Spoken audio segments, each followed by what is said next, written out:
வேதாரண்யம் தாலுகா மீனவர்கள் போராட்டத்தில் ஈடுபட்டிருக்கிறார்கள். அண்மை செய்தியாக பார்க்கிறோம். நாகை மாவட்டம் வேதாரண்யம் தாலுகா மீனவர்கள் கடலில் கருப்பு கொடியுடன் இறங்கி தற்போது போராட்டத்தில் ஈடுபட்டு வருகிறார்கள். காட்சிகளை பார்க்கிறோம். நாகை மாவட்டம் வேதாரண்யம் தாலுகாவில் மீனவர்கள் கடலில் கருப்பு கொடியுடன் இறங்கி போராட்டத்தில் ஈடுபட்டு வருகிறார்கள். மீனவர்கள் 300க்கும் மேற்பட்டோர் ஆற்காட்டுத்துறை மீன்பிடி துறைமுகத்தில் கடலில் இறங்கி இந்த போராட்டத்தில் ஈடுபட்டு வருகிறார்கள். கோடியக்கரையில் தங்கி மீன்பிடித்து வரும் வெளி மாவட்ட மீனவர்களால் வாழ்வாதாரம் பாதிப்பு ஏற்பட்டிருப்பதாகவும் அவர்கள் புகார் தெரிவித்திருக்கிறார்கள். இது தொடர்பான விவரங்களை செய்தியாளர் பக்ரிதாஸிடம் கேட்கலாம். பக்ரிதாஸ், விரிவான விவரம்.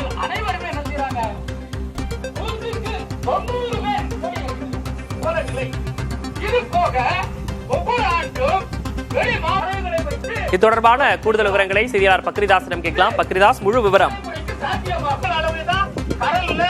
நாகை மாவட்டம் வேதாரண்யம் அருகே கோடியக்கரையில் தங்கி மீன்பிடித்து வரும் வெளி மாவட்ட மீனவர்களால் வாழ்வாதாரம் பாதிப்பதாக கூறி அவர்களை உடனடியாக வெளியேற்ற வலியுறுத்தி வேதாரண்யம் தாலுகா மீனவர்கள் 300க்கும் மேற்பட்டோர் ஆற்காட்டுத்துறை மீன்பிடி துறைமுகத்தில் கருப்பு கொடியுடன் இறங்கி போராட்டத்தில் ஈடுபட்டு வருகின்றனர்.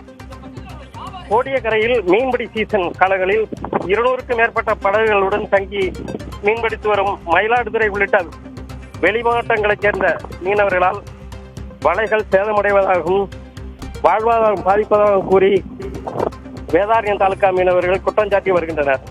ஆற்காட்டுத்துறை, வெள்ளப்பள்ளம், புஷ்பவனம், வானமகன், மகாதேவி உள்ளிட்ட 10 கிராமங்களைச் சேர்ந்த மீனவர்களுக்கு தொடர்ந்து பாதிப்பை ஏற்படுத்தி வரும் கோடியக்கரையில் தங்கி மீன்பிடித்து வரும் மயிலாடுதுறை உள்ளிட்ட வெளி மாவட்ட மீனவர்களை அனுமதி கொடுக்காமல் அவர்களை வெளியேற்ற வேண்டும் என வலியுறுத்தி இன்று 300க்கும் மேற்பட்ட பெண்கள் உள்ளிட்ட மீனவர்கள் கருப்பு கொடியுடன் ஆர்ப்பாட்டத்தில் ஈடுபட்டுள்ளனர்.